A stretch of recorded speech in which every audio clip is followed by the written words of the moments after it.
Welcome to Dare to Dream. I'm your host, Iguma Gabriel. This show is brought to you with support from the European Union, EU, and International Labour Organization, ILO. This is a forum of young entrepreneurs who've had the courage to turn their dreams into reality, to turn their dreams into actual businesses. On the show today, we meet the founders of Legend Dark Coffee Liquor. These young men pooled resources together and came up with 1.5 million shillings in 2013. They started their business, and today their business is worth 35 million shillings. Let's watch their story. What seemed like an escape after failing to get internship placement while at Makerere University hatched into a business idea.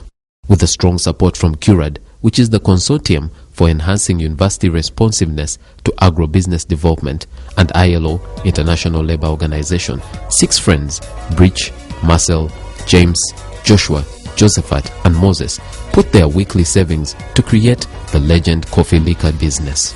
A business which has given each member an opportunity to take part in the different stages of production and, above all, enjoy eco-shares. So this is Legend Dark Coffee Liqueur. It is not a liquor, it is not wine. Liqueurs are somehow a new and uncommon thing. They're usually for very, very high income earners. They're expensive. But to have an affordable one. Maybe to explain to you what a liqueur is is sweetened alcohol. It is made from usually a base, maybe fruits or herbs. Now we use coffee and herbs. We have it from, this one is from Ugandan premium Bugishui beans. This is pure Arabica coffee from Mount Elgon. We buy it from Nucafe and Great Lakes Coffee. Those are the 2 places we get our coffee from, and why we're interested in those places is they try to ensure quality in their coffee and ensure it's the right coffee we need. For this coffee, because we purely use Arabica coffee because of the aroma it has and how good it is. So we are boiling here liqueur, we are boiling here water. Then after we open it from this tap and drops into the bucket, which bucket is where the brewing takes place. The brewing takes place in the bucket. Then for a certain number of minutes, then we remove it out and we come back and pour it into this tank. Inside this tank, it will be empty. We shall pour it here after we finish to sterilize the tank and the entire system with ethanol. We have a percentage of ethanol and water to ensure sterilization of the entire system, and we pour in the coffee in here. When it's hot, then after that, up to here, and as you can see at this point, it's doing this, and here it is. We're getting our final coffee. It's in here. This is our final coffee, and it's coffee which is pure. It started out particles and impurities in it. On a display in the Legend Coffee Liquor Factory, there are different liquor bottles branded in a unique way. Because many people want to consume organic products like coffee, this liquor is catching up. However, the CURAD food technologist has a lot to say about the ingredients used in this liquor. These are products that conform to the Uganda National Bureau of Standards. Okay? What we are doing here, it is within the standards food regulations. Okay? So whatever we are using here is safe. Okay? Because we have quality management systems that I'm developing for them, and in order to be certified with the management systems, there are standards that we are supposed to follow. Okay? There is the ISO 9001, 2008. It is a food quality management system that has food standards that you are supposed to follow. It is 100% safe. As they say, crisis is the mother of all inventions. The 6 brains that came up with the business idea and started with 1.5 million shillings are enjoying a business that is now worth 35 million shillings. But just like any other business, these young entrepreneurs face a number of challenges in their work. Coffee prices, that's one of the challenges we have with the coffee, because coffee prices keep fluctuating in the country. Whenever you watch news, you already see today the coffee, a kilo is at this, at that. But right now, a kilo is at 28,000. Having the same interest and working towards one goal has helped these 6 friends grow their business from a seemingly unattainable dream into a flourishing enterprise. Amazing feature. In 2013, CNN released a poll, and in this poll, Uganda came out 8th as one of the highest countries in the world consuming alcohol. These young gentlemen decided that they should come up with a product that already had ready market. And so they came up with something that I call alcoholic coffee.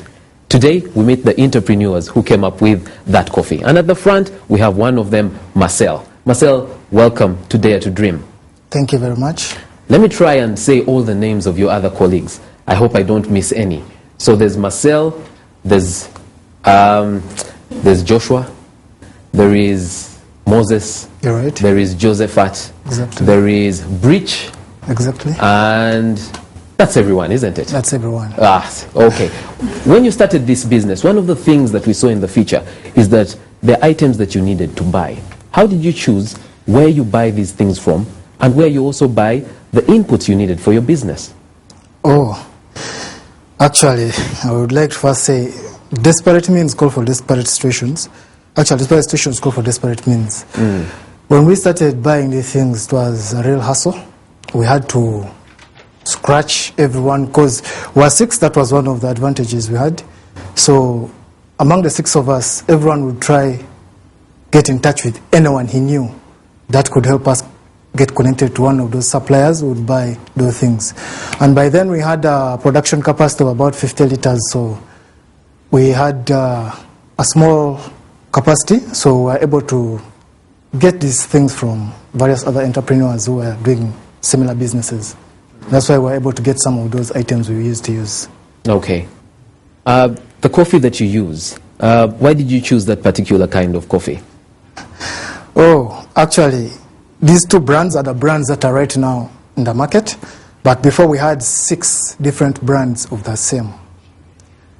During that period was the period of product testing and wanted to find out how the market would react to this particular product.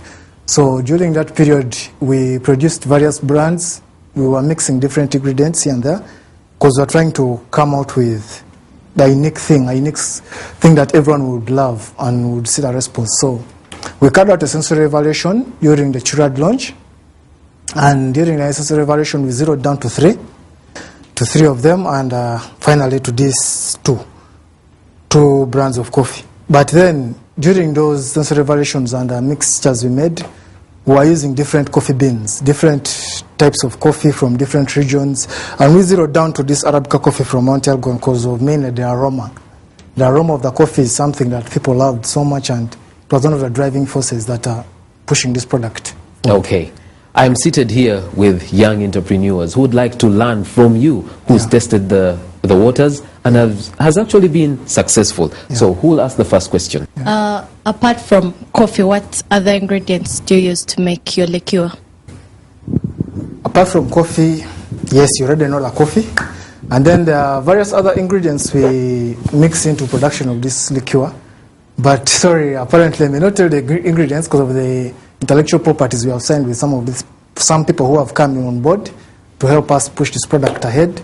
There are some intellectual properties we signed with them. Maybe that is the inconveniencing bit of it.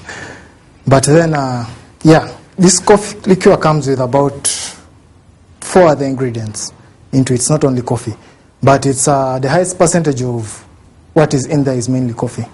It's mainly coffee. Yeah. You keep the other ingredients so that we don't make our own at home. You don't make your own as such. All right, let's take another question. Yeah. I'm wondering, how do you share the profit among yourselves, considering you're 6, and who is in charge of the marketing and producing and making sure that the idea is still brand new to the people out there? Thank you. Thank you. Okay, tricky question there. Actually, you've mentioned 4 things: the marketing, the producing, the buying. Those are all different things. Me right here, I'll speak for myself first. Marcel, like the host told you earlier, I'm in charge of production and procurement. So I know what is in here. And then other colleagues of mine have different posts. Mainly when we first started this thing, we didn't have all those systems and didn't follow a particular system. It was what comes in, handle it immediately. So when we got a training with ILO, it was a financial training. Being that most of us have a background in accounting, we set up a system because we had this knowledge already with us ourselves. We set up a system and every person got a particular department. And at first, the way we got these departments was through personal choice. You choose what you feel you're comfortable with. What you're most competent at. Yeah. So when we had those personal choices, work started pushing on, but with time we would realize, because we used to hold meetings weekly, we realized this one was stronger at this than the other one, so we had to interswitch until we're now all comfortable where we are. All right. Does any of you take a lead, like the CEO? Oh, yeah. And who's Actually, that? this company is owned by, it's a public limited company, and we are 6. Each of us has shares. We hold equal shares. But Mr. Kaijagi Josephat is the general manager. We gave him that post because of his ability and skills, and we all entrusted it into him. It was through quorum basis. All right, let's take another question. At least we know who to ask for the liquor during the break. All right, Madam, your question. When I watched the feature, it involves a lot of processing. It looked like something that is a bit complicated. Has any of you studied anything to do with what you're doing? Come on. Has any of you, the 6 of you, studied like food processing or related to what you're doing? Because you can't wake up one day and start doing what you're doing. That is right. That's the question that most people ask us whenever I tell them we did accounting, most of us. So this idea, when you read the background and how we came up with it, we got this coffee liquor mainly through frustration. Like I told you, we're all desperate due to that process of internship and all those struggles. So we had a friend who was doing food science. He was called Mr. Caesar. But now he's doing his master's. Caesar is one good colleague of ours who we went with the idea, because this idea actually, when you go to the background of it, it was gotten when we were out somewhere. It was one evening, and we started thinking about something related to that. So we went back, did some small researches here and there, and found out that it's something that could really work out. So we got in touch with Caesar and a professor from food science, Professor Chomhangire, Food Science, Makerere University. So by then we were students of Makerere University, and accessibility to that facility is open to all students. So when we went there, he helped nurture us, told us, yeah, that is possible, it can be done. And he gave us a starting point. When he gave us a starting point, he told us, when you do this and that, you could be able to come up with it. Then we did that, but we had to twist it towards what we wanted. Because we got that, we liked it, we liked all the recipe he gave us. He taught us how to do it up to some level. Then we brought up, we got creative with it, played with it, came up with something better. All right. Let's take another question. I have another lady. Only the ladies are asking. Do you drink? Yes. Do you take alcohol? All of us drink. Oh. So my question will be based on that if all the 6 of you drink, Exactly. how do you strike a balance to ensure that you're not consuming your own product? Generally, do you also purchase the product using money, as in how do you strike that balance, that when you're in the production house, you're not getting a cup of coffee and, drinking it away? Oh, thank you. Actually, this aspect of drinking, you'll drink, and you'll have enough at some point. So we, at the start when we started producing this, we really enjoyed drinking. At the capacity of 50 liters, they would come out 45 sometimes. But then when we grew capacity, because now the capacity is about 150 liters a day. When we grew in capacity, we had some measures we put along. We do production, but there is always, during packaging, there is excess that is always left behind. So that one is after work. So the excess is yours, eh? After work. Not only ours, even the people we employ, they get some. All right. European Union and ILO have a facility that enables young people to start their own businesses, grow them, and therefore see their businesses nurtured and make profit for them. And some of the people that help do this are trainers under the Start and Grow Your Business. Today we have one. We have Solomon. Solomon, please give us a tip before we go for a break. One of the tips that I would like to share is the issue of the quality of the product or the quality of the materials that you buy to use in your business. That is something very, very important. I liked when he said that they tried other types of coffee, but they felt that they were not that good. But they identified that quality coffee, that type that they needed. So to all entrepreneurs, as you go out to buy those raw materials or those products that you need to make your business successful, quality is very, very key. Okay, because your product is as good as what you use to make your product. Let's go for a break. Have you thought of creating a business but have failed to set it up? Or have you set up one that is still struggling? With the ILO and European Union on the Dare to Dream show, you are assured of finding business solutions from certified trainers and licensed master trainers to help build your business dream. This business information can also be got from different ILO resource manuals that have topics such as generate your business idea, start your business manual, marketing, people and productivity, costing, record keeping, and many others. Watch Dare to Dream to make your dreams come true. Welcome back from the break. You're still watching Dare to Dream. I'm your host, Iguma Gabriel, and this show is brought to you with support from EU and ILO. Today, we're meeting the entrepreneurs of legend dark coffee liquor. Liqour. Liqour. What's the difference? Actually, the difference comes in from alcohol itself. Alcohol is segmented whereby you have beers that range from about 3% to about 9%. Then you have wines that go to about 14%. Then the liqueurs, a liqueur is a sweetened alcohol, and it's mainly from 18 to about 25%. Alcohol content. Alcohol content. All right. Then you have the vodkas and the spirits, 40, 38, up that side. Okay. All right. Let's pick your mind on something small. How do you negotiate terms with your suppliers, people you buy things from? Because this is important for a business. Negotiating terms, there are a lot of things that you put into consideration. First of all, you have to emphasize quality, and also, at the same time, you don't want to go beyond what you can afford. So, the aspects, those are the main two driving forces that we follow. Though, I'll tell you, at the start when we had first started, we would run for the affordable things.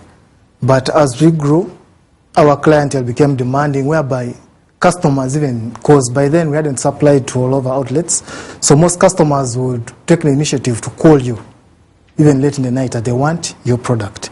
So that was one of the things that drove us and said, if someone takes that initiative, then you really have to give them a quality product, something of quality. All right. So based on that, we started buying quality things. We incurred high costs, yes, but we also get the returns. Okay. We're happy with it. Let's take a question. I have a gentleman near me, sir. Thank you, Gabriel. And thanks the guys of Legend. 3 years from 2013 till now looks a serious milestone. That you started with 1.5 to 35 million now. Is that what you said? I'm looking at sustainability. How have you planned in this partnership to sustain this business so that it can last longer than 10 years and probably you become billionaires? Yes, this business, as you see it right now, we have 2 brands, and all of them are from coffee. But what we are planning, we are working on, we are doing research on a brand that is from maize.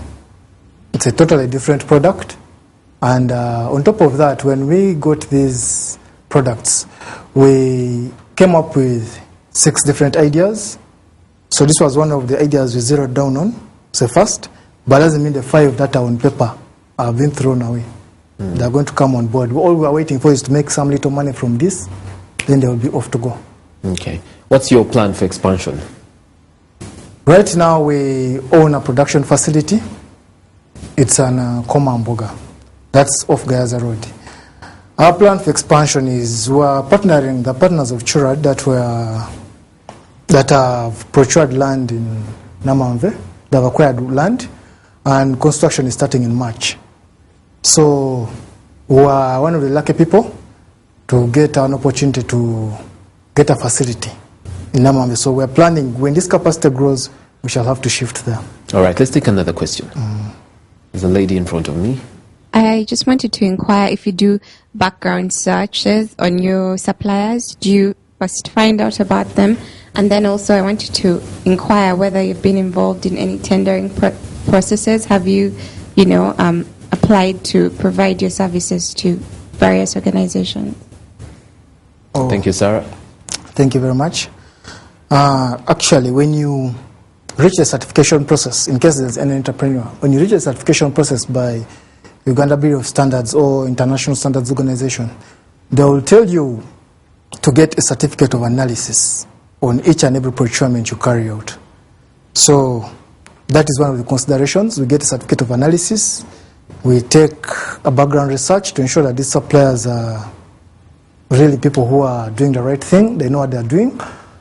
And then about taking the product to various organizations, I can assure you, since we started, we've been growing, yes, but now what we are amassing on is marketing.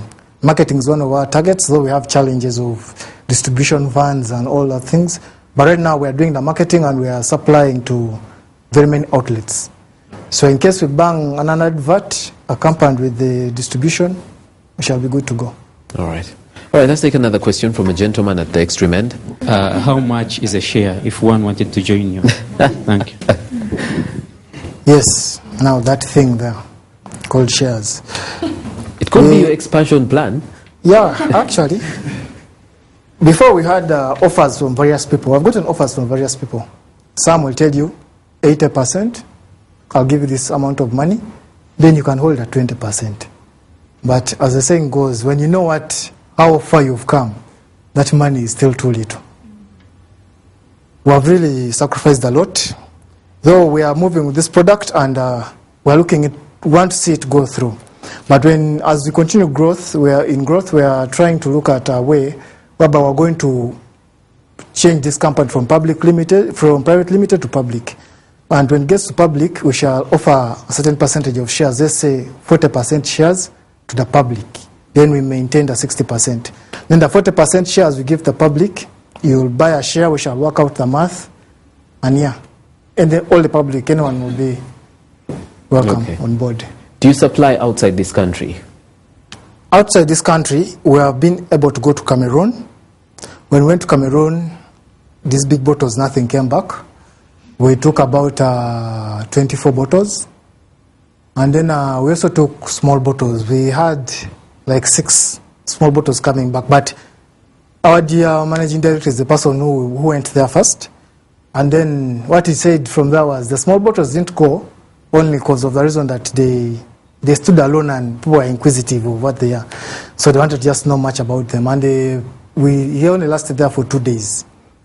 So that was something good. When we went to Kenya, we sent the marketing person, Mr. Nwajira Bridge. He was in Kenya. When we went to Kenya, he also came back. He had sold all the big bottles out. And by the time we went to Kenya, he only went with big bottles. Then we also sent them with one of the Chira directors to South Africa. And there nothing came back. And we were demanding for more. Though we are working on getting the quality mark, that is one of the necessities to export outside this country. I'm happy to say they're already working on our S mark, and these bottles I won't have S mark. We're done with UNBS on that note. So with time, we're looking at exporting this product out and increase coffee consumption. All right, let's take another question.